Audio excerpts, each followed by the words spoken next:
मैंने कहा आप गलतफहमी के शिकार हैं, आपका सवाल गलत है।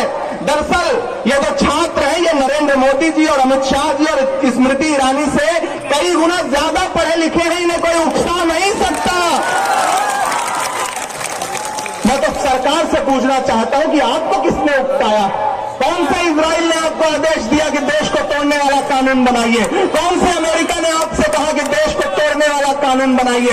पूरी दुनिया में थू थू हो रही है। दुनिया के लीडिंग अखबार हिंदुस्तान की जलती हुई तस्वीरें छाप करके, वो मेरा हिंदुस्तान जिसका नाम हम फख्र से इंग्लैंड में अमेरिका में जाके लेते हैं, वहां के अखबार हम पे तंज कर रहे हैं।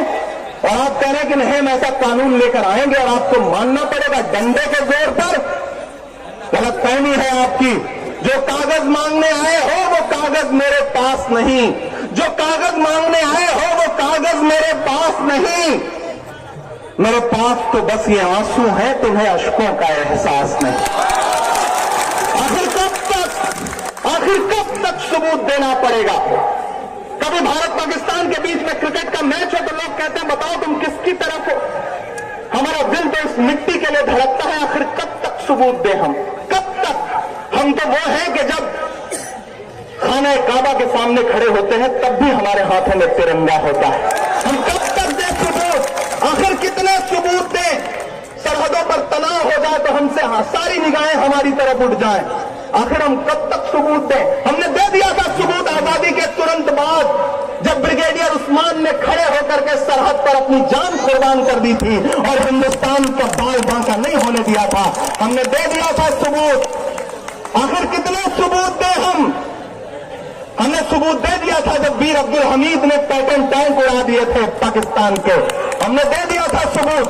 आखिर कब तक सबूत दें कि जो कागज मांगने आए हो वो कागज मेरे पास नहीं?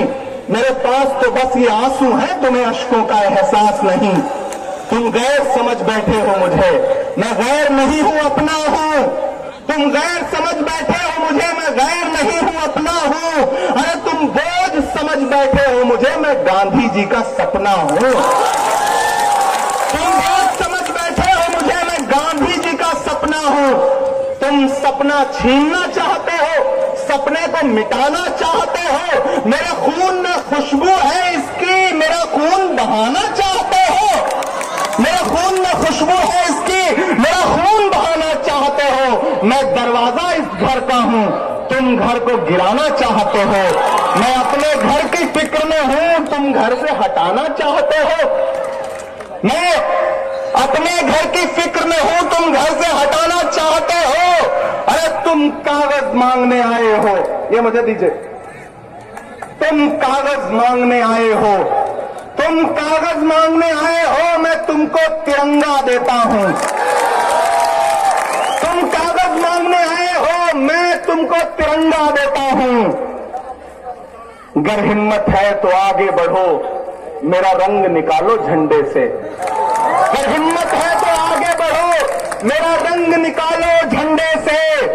मेरी मां की दुआ ये झंडा है, मेरी मां की दुआ ये झंडा है, मेरे बाप की भी पहचान है ये।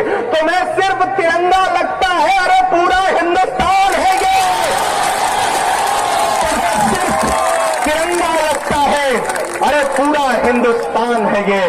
अमित शाह साहब, नरेंद्र मोदी साहब, फिर आपसे कह रहा हूं कि आप इस देश के प्रधानमंत्री हैं, गृह मंत्री हैं, देश ने आपको चुना है। आने वाले 4 साल आपको झेलना ही है, तो कम से कम इस देश की आवाम के दर्द को समझिए, उसे साथ लेकर के चलिए।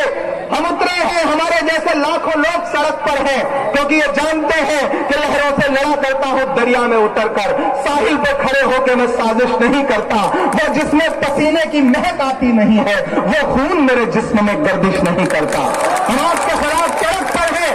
बहुत सारे मीडिया के साथी पूछ रहे हैं कि राजनीतिक लोग, मैं उनसे कहना चाहता हूं कि ये राजनीतिक आंदोलन नहीं है। इसीलिए किसी कांग्रेस, किसी राजद, किसी जदयू, किसी अदर पार्टीज का इंतजार करने के बजाय इस लड़ाई को अपनी लड़ाई बनाओ।